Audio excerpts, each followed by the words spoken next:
va parler beaucoup de sport santé et sport aussi pour les personnes en situation de handicap. On a l'objectif, c'est d'aller chercher 3 millions de pratiquants supplémentaires sur un quinquennat. 3 millions de pratiquants, c'est toucher les jeunes et les moins jeunes. C'est en fait se positionner pour avoir une réponse, une offre d'activité physique et sportive pour tout le monde et tout au long de notre vie. Aujourd'hui, on est ici à Grenoble, à l'université en plus, parce qu'il y a des initiatives et une opération qui dure depuis des années, qui permet en fait de rassembler, gérer les valides et les handis sur le plan universitaire et sur le plan pratique. Donc aujourd'hui, on a rencontré l'association EASY qui justement travaille cette mixité et cette intégration dans le partage autour d'activités physiques et sportives. Votre association, c'est un peu l'illustration de cette ouverture entre les valides et ceux qu'on appelle les handicapés ou les personnes en situation de handicap. Vous êtes l'illustration de cette mixité. Cette mixité, c'est très important, ça. Ah oui, bien sûr, parce que du coup, ça permet d'avoir une inclusion sociale beaucoup plus forte et riche, parce que du coup, on la mélange aussi avec des personnes, enfin, comme on est basé principalement sur le campus, avec des étudiants étrangers.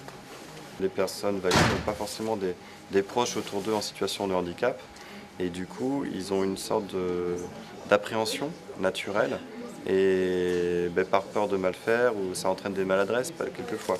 Et du coup, le fait de faire du faire ensemble à travers n'importe quelle activité, bon voilà, en l'occurrence le sport qui est très fédérateur en plus, ça facilite les choses.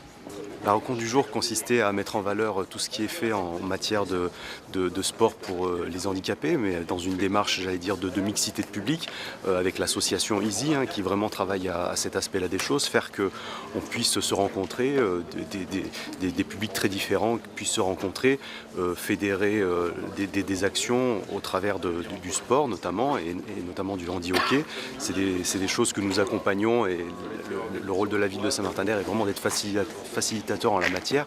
C'est vraiment de veiller à ce qu'on puisse créer les conditions de cette rencontre, notamment par la mise à disposition des gymnases.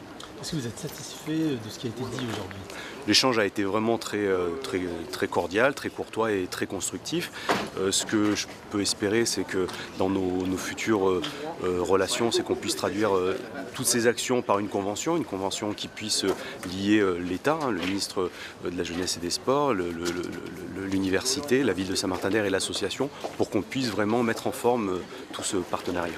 C'est vraiment la relation avec l'association. C'est l'association qui porte les projets, et nous, on est là pour faciliter ces projets. On est vraiment sur un degré d'écoute très important, vu qu'on est sur des enjeux, là aussi, de faire évoluer les mentalités. Je pense que l'action, l'implication de l'association a vraiment atteint cet objectif-là, qui n'était pas facile à atteindre, de faire que les mentalités, les consciences évoluent beaucoup en matière du handicap et de la reconnaissance de ces publics dans la ville et au travers de la pratique sportive et culturelle notamment.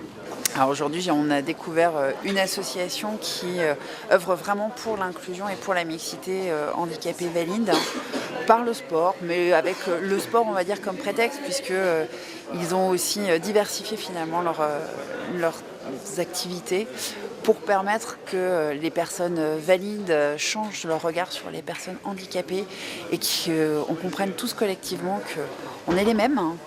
On se déplace juste différemment des fois, c'est tout. Et là-dessus, j'ai vu que les services de l'État avaient bien pris en compte le besoin de structuration de cette association qui aujourd'hui vit sur le bénévolat, mais qui a besoin pour grandir de se faire aider et de pouvoir intégrer par exemple un jeune en service civique qui lui aussi découvrira qui soit découvrira cette belle mixité, soit sera un travailleur handicapé, ce qui serait aussi l'occasion de donner de l'activité à une personne qui est peut-être déjà dans le club.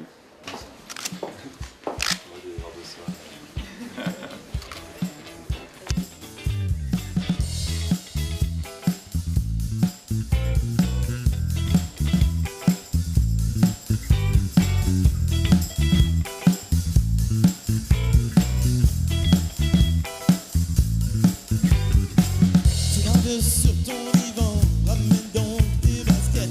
Tu peux pas venir en marchant, ramène donc tes roulettes. Ici y a pas de gens normaux, seulement des gens uniques, des foufous en mouvement. Épileptique, ça te démange, te titille, c'est déjà mieux.